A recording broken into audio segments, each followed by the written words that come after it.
There comes a point in life when you stop asking, why did this happen to me? And start realizing, maybe it happened for me. We've all been there.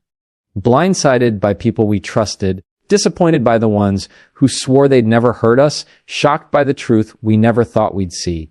In the moment, it feels like betrayal, but with time, you start to notice a pattern. Every time someone's true colors came out, it wasn't random, it was timed.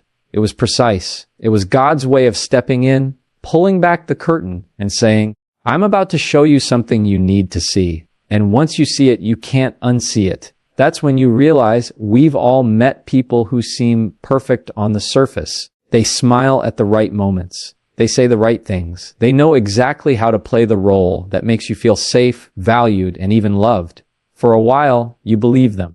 You believe in their character, in their loyalty, in the image they present to the world. And maybe you even build parts of your life around that belief. But here's the truth. A mask can't stay on forever. It gets heavy. It starts to crack. And when God says the time is right, that mask falls and you see the truth you couldn't, or maybe wouldn't, see before. When God allows that moment to happen, it's rarely comfortable. It's rarely neat. The truth doesn't come wrapped in a bow. Instead, it often arrives in moments you least expect. A slip of the tongue, a hidden message found by accident, a story that doesn't line up, an action that contradicts every promise they made. It's in those moments that you feel something shift inside. Confusion at first, maybe even disbelief. But slowly, a light starts to pierce the darkness. You begin to see the person for who they are, not who they pretended to be. And here's where it gets real. When that mask slips, it's not just them being revealed. It's God answering prayers you didn't even know you prayed. Sometimes you've been asking God for guidance, for clarity, for protection. Sometimes you didn't even use words. You just felt something off deep down in your spirit, but couldn't put your finger on it. That's when God steps in and says, enough. Watch closely. I'm about to show you. And when he does, you can't unsee it. It can feel like betrayal, but it's actually rescue. The moment the mask falls is the moment the danger is exposed. Think about it. As long as you only saw the image they projected, you couldn't protect yourself. You were loving, trusting, and investing in a version of them that never really existed. But once God reveals the truth, you can make choices based on reality instead of illusion. That's his mercy at work. He doesn't want you trapped in relationships, friendships, or environments built on lies. He wants you free, even if the path to that freedom means walking through the pain of disappointment. Sometimes you wonder why he didn't show you sooner. Why let you spend months or years believing the mask? But God's timing is not our timing. There's a reason the exposure happens when it does. Maybe you weren't ready to handle the truth before. Maybe seeing it earlier would have pushed you to deny it, justify it, or fight against it. Maybe there were lessons you needed to learn, strength you needed to build, or signs you needed to collect before you could accept the reality in front of you. God knows the exact moment when your eyes and your heart will be open enough to see and strong enough to act. When the mask slips, it often comes with a flood of memories, little red flags you ignored, gut feelings you brushed off, inconsistencies you explained away. Suddenly, it all makes sense. You realize God had been whispering warnings all along, but now he's made it impossible to ignore. This isn't just exposure for the sake of exposing. It's confirmation.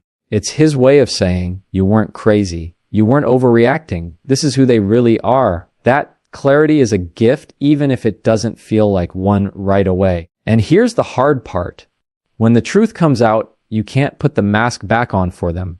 You can't pretend you didn't see what you saw. You can't go back to the comfort of believing in a false image. God doesn't pull back the curtain so you can close it again. He reveals so you can respond.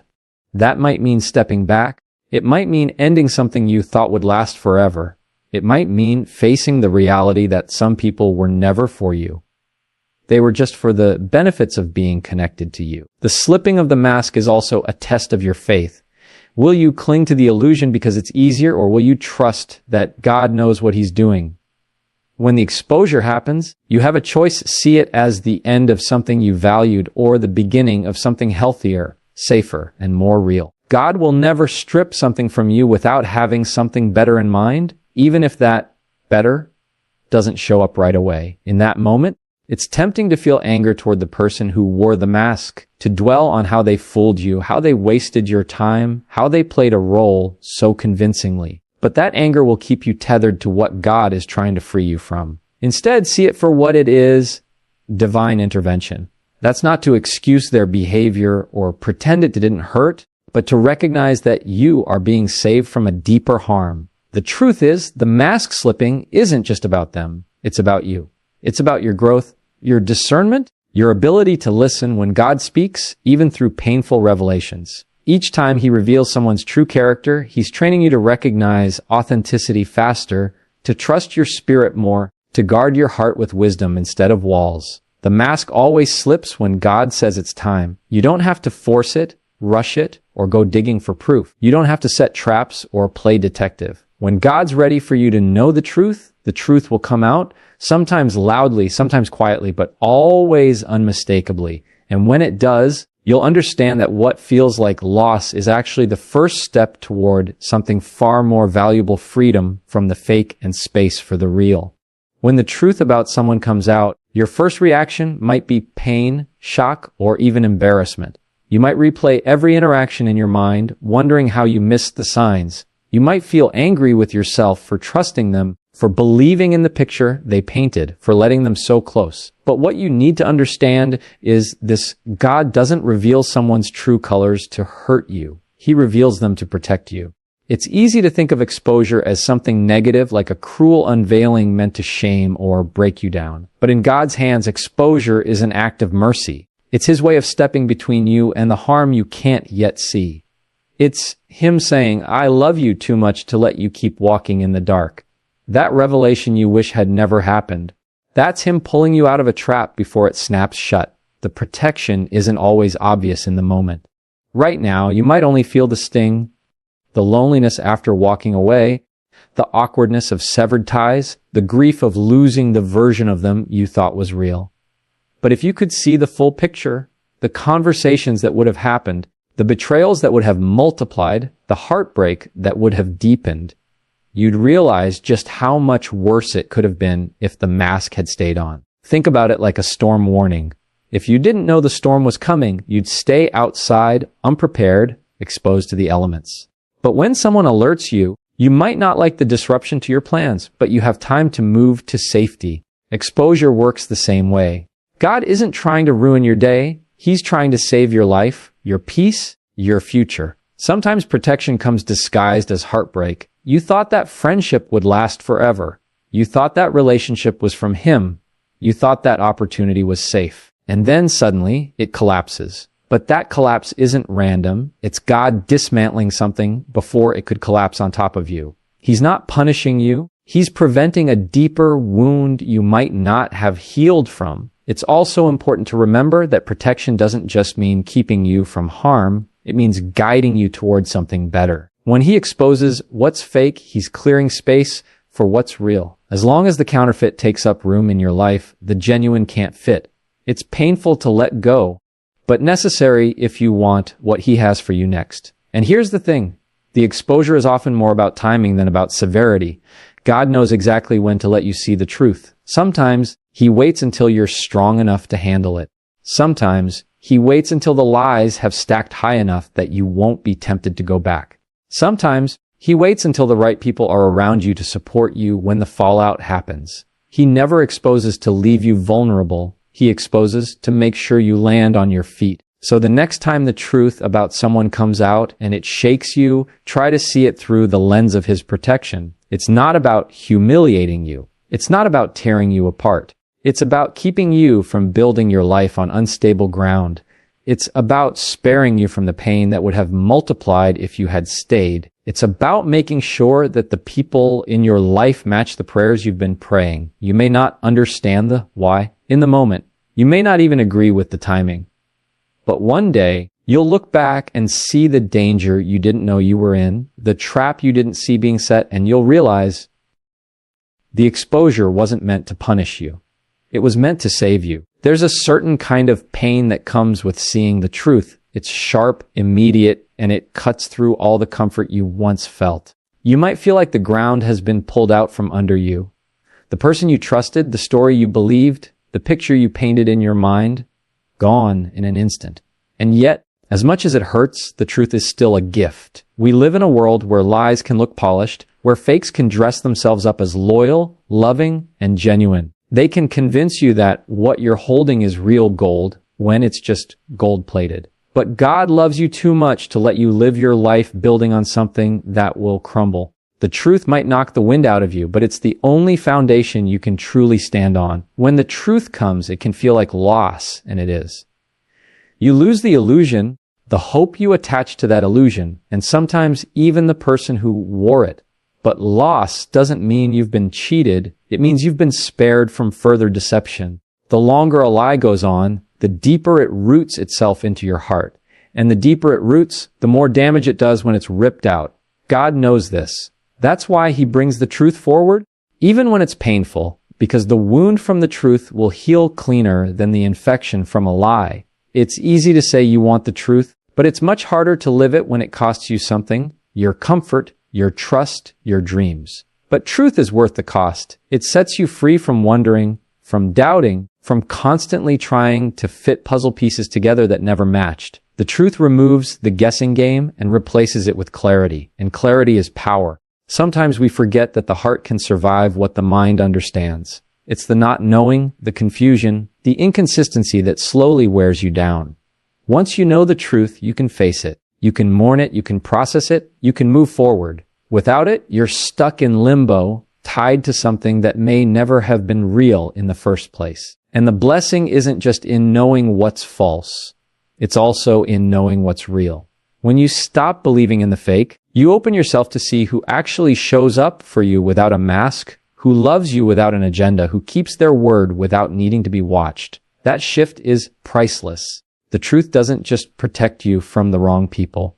It prepares you for the right ones. You can't truly receive what God has for you if your hands are still clinging to something that isn't from Him. And sometimes the only way to make you let go is to show you exactly what you've been holding on to. That's why the truth, even in heartbreak, is mercy in disguise.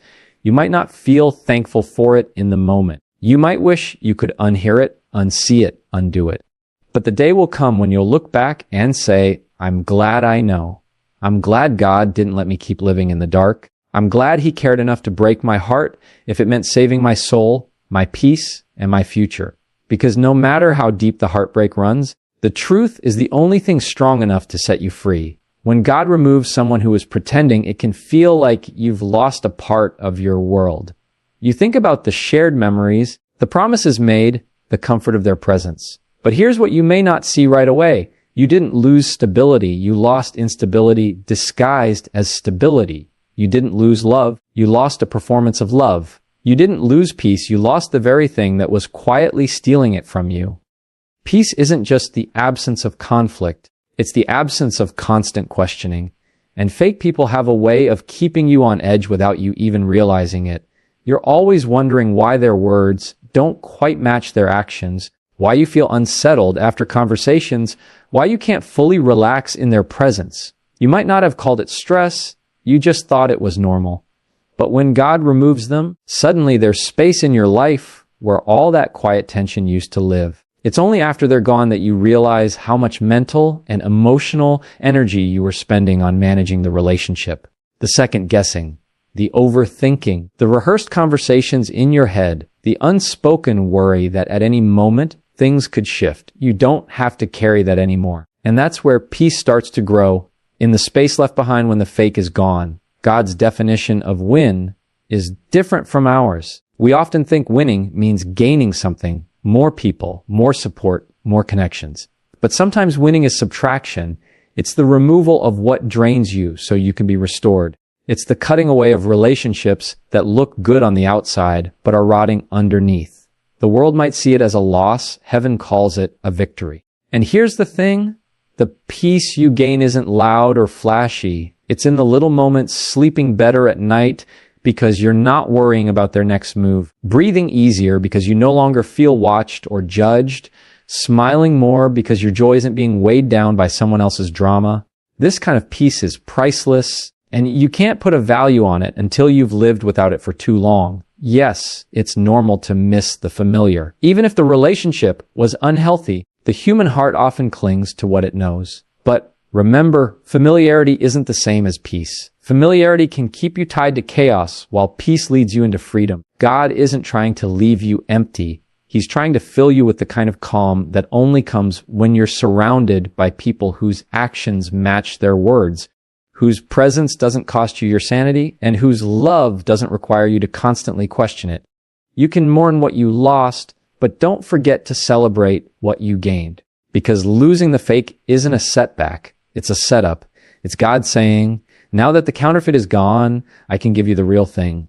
And in the long run, that trade is worth every tear, every adjustment, and every quiet moment it takes to heal. What you think is emptiness is actually God making room for lasting peace. And that's a win every single time. We often assume that everything and everyone who comes into our lives must have been placed there for a reason, maybe even by God himself. But not every connection is divine. Some are distractions dressed as blessings. Some are lessons disguised as opportunities. And some are traps wrapped in charm.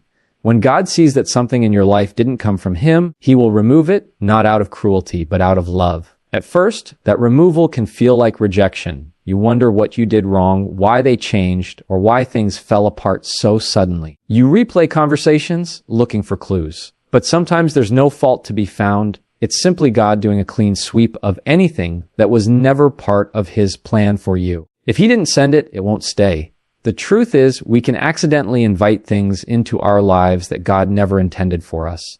Maybe it's out of loneliness, impatience, or the desire to fill a void. Maybe it's because we ignored small red flags in the beginning. God knows that if those things remain, they'll pull you away from where he's trying to take you. So he steps in and removes them, even if you're not ready to let go. It's like a gardener pulling weeds. To the untrained eye, the weeds might blend in with the flowers. They might even look healthy for a while. But a good gardener knows what doesn't belong, and he knows that if it stays, it will choke out the life of what's real. God is that gardener. He won't let what's fake or harmful take root in the soil of your life, no matter how attached you've become to it. And here's something important to remember. God never takes without giving. If he removes something, it's because he has something better aligned with his plan for you. The problem is, if your hands are already full of what he never sent, there's no room to receive what he has prepared. That's why the removal comes first. It's an act of preparation, not punishment. When he takes someone or something out of your life, it's a signal, not that you failed, but that you're being redirected. That relationship, that opportunity, that friendship may have looked like it fit, but God knows the hidden motives, the unseen consequences, and the future you can't see yet. And if it doesn't lead to where he's taking you, he won't let it stay.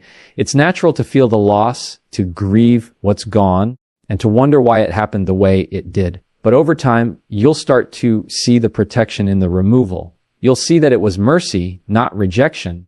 You'll realize that what you thought was essential was actually a weight holding you back.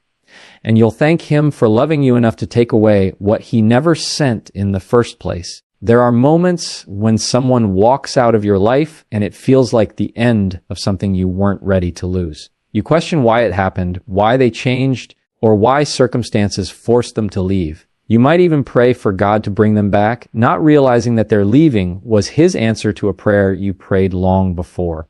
Sometimes we ask God for peace, for clarity, for protection, or for his will to be done. And then we expect those prayers to be answered in a neat, painless way.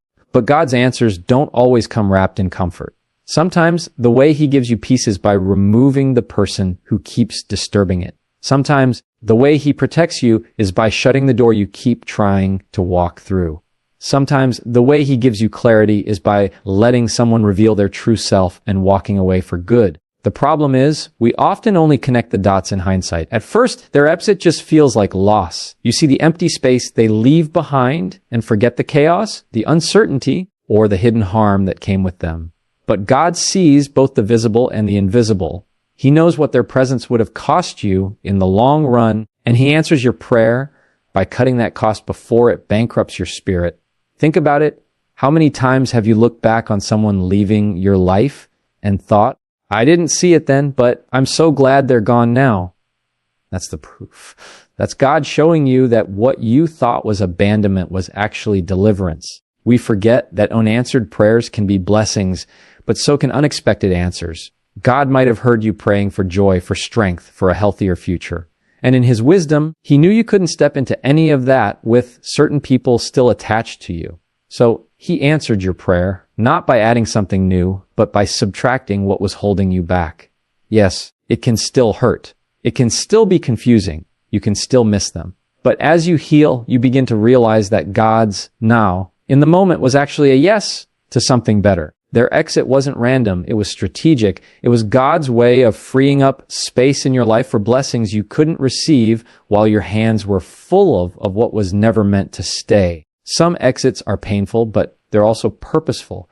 And one day you'll look back at the goodbye you didn't want to face and see that it was one of the best answers to prayer you ever received. When God shows you the truth, it's never to destroy you. It's to deliver you. Every mask that slips, every exposure, every heartbreak, every unexpected goodbye is part of his plan to protect your peace, guard your future, and guide you toward what's real. The people he removes, the lies he reveals, the doors he closes, they're not random events. They're divine interventions. You may not understand them in the moment, but one day you'll look back and see that nothing was taken from you that you truly needed, and everything you gained was worth the pain of letting go. God doesn't just want you to survive fake people. He wants you to live free, surrounded by the real, anchored in his truth, and walking in a peace that can't be shaken. And that is a life worth trusting him for.